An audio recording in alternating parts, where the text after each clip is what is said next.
Provincia di Venezia, com'è la situazione di Atter? In provincia di Venezia oggi abbiamo circa 11.000 alloggi di proprietà di Ater.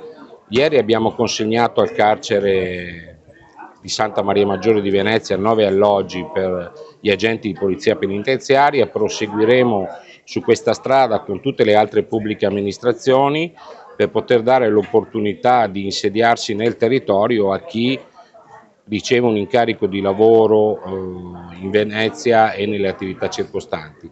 Abbiamo già pronti circa 306 alloggi in tutta la provincia per poter procedere alle assegnazioni dei bandi dei vari comuni.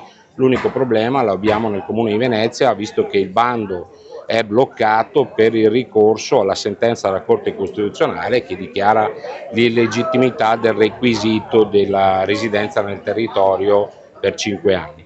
E avete un cronoprogramma per risolvere questo problema? Il cronoprogramma è dettato dal ricorso che hanno presentato sia la Regione che il Comune. Siamo in attesa della sentenza del Tribunale che ci dirà se questa graduatoria, che è ormai definitiva perché ha passato comunque il vaglio della Commissione alloggi, si può considerare una graduatoria da poter utilizzare o bisognerà rifare il bando. In quel caso sarà un problema, perché un bando dove sono presenti circa 2.300 persone in graduatoria richiederà più di un anno per essere portato a termine, con il rischio che Atter Venezia ha di vedersi occupare degli alloggi in maniera abusiva, essendo questi già pronti alla consegna. Insomma. E questo potrà anche incidere il fatto della scadenza del PNRR?